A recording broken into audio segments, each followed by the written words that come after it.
Hi, good morning. It's time to talk You Season 4 Part 2, full spoilers. If you haven't watched Part 2 yet, turn back now. I made a quick little spoiler-free review. You can go watch that. And then once you've watched Part 2, you can come back and watch this. But this is your 5-second warning. I'm not wasting any time. I'm getting right into spoilers. And it turns out Reese wasn't real. Who would have guessed? Oh, right. All of us. I know I said in my part 1 review that I was satisfied with the first 5 episodes, but at that point, Reese not being real hadn't even crossed my mind. I didn't catch it on the first watch through of part 1. It wasn't until I started rewatching part 1 that I started picking up on the clues. So I really think that Netflix did us, the viewer, and the story a disservice by splitting the season into 2 parts, and it's really a bummer that we didn't get to experience the reveal as it was originally intended. That said, I did still enjoy watching it happen even though I knew it was coming. I spent some time trying to sort through like the logic and logistics of the Reese-Joe personality split, and I think I have it figured out, but I have to talk about a few other things first to make it make sense. So part 2 introduces the concept of erotomania through the photographer Dawn. We've seen her taking pictures of Joe, and it seems like maybe she's a PI or she recognizes him from the different news articles about him, but it turns out she's just a lady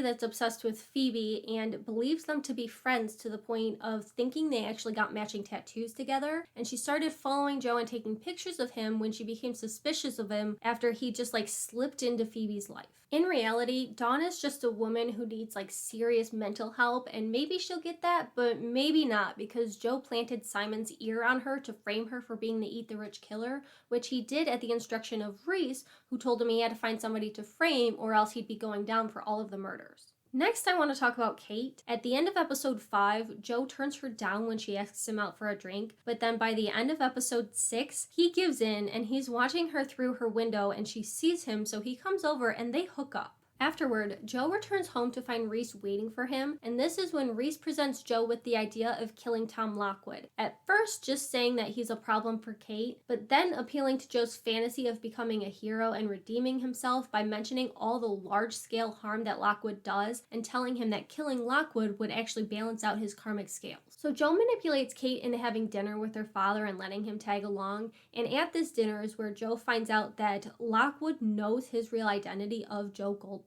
And then after dinner, Joe texts Reese telling him he knows what Lockwood has on him. So Reese shows up and there's a confrontation, and Reese reveals that he has Marianne, and he starts the clock on Joe needing to kill Lockwood within 24 hours. The next day, Kate shows up and confesses to Joe that all the bad things she said her dad did, like giving kids cancer to get a pipeline built, were actually her doing. She admits that there's something bad in her and that it's still in her, but she fantasizes about them living in a new city every year, doing good and helping people, and Joe says that love gives you second chances, so they let the fantasy continue. Later that night, Joe arranges a meeting with Lockwood where he plans on killing him, but is presented with the opportunity to instead kill Reese Montrose and not have to deal with the consequences. So of course he jumps on it. He tracks down the real Reese Montrose with the intent of just torturing him for information, but sure enough, right after he says, despite what either of you think, I'm not a killer, so I'm not gonna kill you, he does. He kills the real Reese Montrose, immediately telling himself that it was an accident. The denial is strong in this one, so strong that imaginary Reese pops up, looking very good in a suit by the way, and Joe finally starts to realize, oh, maybe I'm a little crazy. Imaginary Reese tells Joe that they really do have Marianne in a cage, and we get the reveal that Marianne has been trapped in a cage in an abandoned building this whole time. Joe never let her get on the train. So let's talk about Marianne. In episode 1, we're led to believe that Joe found her in London, let her go, and then only stole her necklace to convince Elliot that she had been taken care of. But in reality, Joe stole her necklace and drugged her coffee and kidnapped her, bringing her back to his apartment for a few days before relocating her to a glass cage that he had built in a condemned building. She tried to escape, but he overpowered her and broke her arm and threw her in the cage. And then as she's telling him that if he does this, if he keeps her from her daughter, then he really is a monster. And as he's saying, this isn't me, I wouldn't hurt her, he slams his head on the glass and essentially like disassociates from the reality of what he's doing. But he so thoroughly blocks out what he did to Marianne that he just forgets he has her. He continues living his life as Jonathan Moore, believing he let her get on the train. Meanwhile, he's left her there to starve. And I have to say, the part of episode 8 where we get Marianne's perspective is so terrifying and it's so well done. And I think that actress is so good. And I hate that the character went through what she had to go through, but I'm so glad she was back in part 2. And I really like the reveal of Marianne and Nadia having outsmarted Joe by the end. I think that was really satisfying. So Joe's forgot where Marianne even is. He's trying to reconcile with the fact that he imagined Reese and that none of his interactions with Reese were real and that he's actually the one responsible for all of the killings. So Reese explains that Joe poured all of this darkness that he hated into this vessel that he admired because he knew the endgame was facing himself. Joe spends a little time trying to sort through this revelation, but the clock is ticking on Marianne, and he does eventually realize the depth of his obsession with the real Reese, which leads him to a building where he finds the cage and he finds Marianne, but he still doesn't let her out because his self-preservation comes first, as it always does. He wants to believe that he's good, so when she asks him how her daughter's doing, he does text her friend, but he finds out that in Marianne's absence and believed drug relapse, she's lost custody of Juliet again. That's insane because he literally murdered Ryan so that Marianne could get custody, and now he's the reason she lost it again. This news was world-shattering to Marianne, so when Joe leaves and comes back, he finds that she's died of an overdose on the pain pills that he had left her for her arm, and she left a note asking that her body be left where it could be found. And considering her history of drug use, her friend already believing that she's on a drug bender, and her dying of an overdose, Joe does leave her body on a park bench so it can be found and identified so that Juliet doesn't have to spend her life wondering if her mother's going to come back to her, kind of like he did when he was living at that boys' home. But spoiler alert, she wasn't actually dead, so maybe she comes back in the next season to try and kill him because that's the only way she thinks she'll be safe. Or maybe she just doesn't because he does think she's dead. I guess we'll have to wait and see. In the season finale, Kate reveals to Joe the extent of her father's stalking and controlling of her life, and as he always is when he's confronted with somebody just like him, he's disgusted, so he decides that Tom Lockwood needs to die. So he goes after Lockwood, and unfortunately his bodyguard shows up, so he's a casualty and now framed for the murder. And I have to say, the speed at which Joe refigures his plan is scary as hell. With Lockwood taken care of, Joe decides that the only way to keep from repeating his pattern, which would end with him killing Kate, is to kill himself. Reese tries to dissuade him and tells him he needs to get past the shame,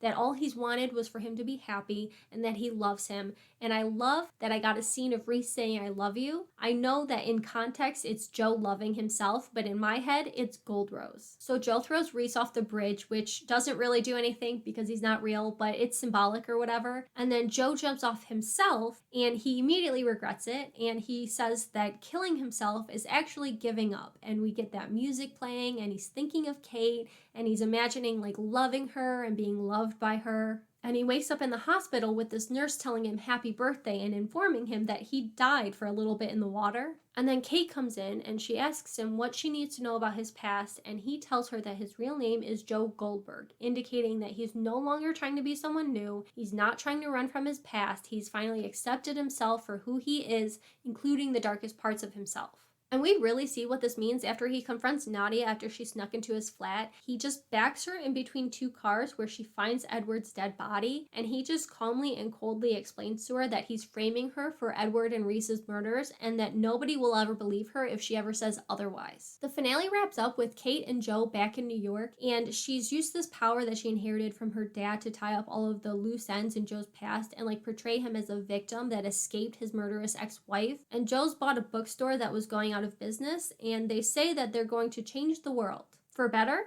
or for worse? Probably for worse. Wow, okay, so much to unpack. I was worried about the Reese isn't real theory being true because I thought it might make us have too much sympathy for Joe, because generally I don't think people are in control of their delusions, but having seen the whole season, here's my interpretation of what's actually going on with Joe. When Joe has Marianne trapped in a cage and he's in aggressive denial about what he's doing as he's doing it, Reese's audiobook is playing in the background and is talking about becoming newborn, and I think in this moment, Joe makes the conscious decision, the conscious choice to compartmentalize his dark and cruel parts into a separate personality. And I think he actively decided to disassociate into what I'm going to call Jonathan and Dark Joe. Because by doing this, he could black out all of the monstrous things that he wants to do as Dark Joe and then wake up as Jonathan and not have to experience any guilt or remorse or anything related to what he did as Dark Joe, because he's put it out of his mind completely. Meanwhile, as Jonathan, he can maintain this belief that not only does he want to move on from his past, but he wants to redeem himself. So when he wakes up to find Malcolm's body and believes that he killed somebody, he doesn't want to accept that. So then he just imagines a different killer and somebody else taking credit for the murder, which then positions him to be a hero who can take the killer down and maybe redeem himself in his mind.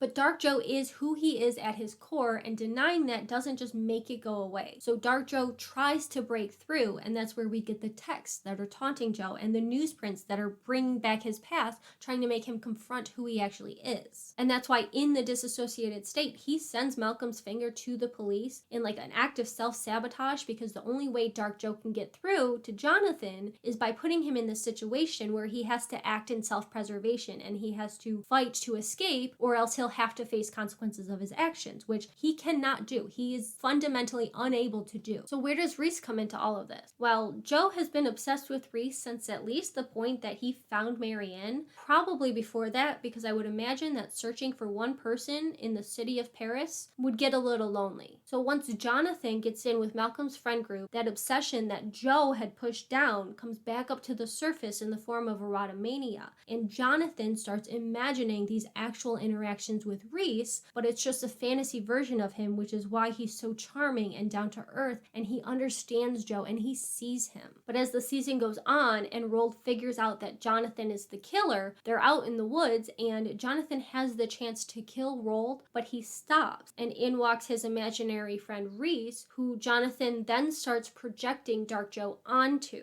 So the back and forth between Joe and Reese from episode 5 forward is actually just Joe's internal battle portrayed externally through these two different characters. And for a few episodes, Joe still doesn't realize that Reese isn't real, that he's just projecting. But then when he kills the real Reese Montrose, the delusion that he's created kind of starts crumbling, and he has to reconcile with the fact that all the things he thought Reese did, it was actually him as Dark Joe. He continues to deny that part of himself for a while, even though he does tap into it. Like, he teams up with Reese to kill Lockwood and his bodyguard, but it's not until he is essentially reborn as Joe Goldberg that he has finally accepted that part of himself and no longer feels shame over his actions. Which leads to the absolutely brutal frame job of Nadia, who had been the innocent of this season, signaling that Joe is no longer held back by like any little bit of humanity he might have had left. That died with Jonathan Moore in the water.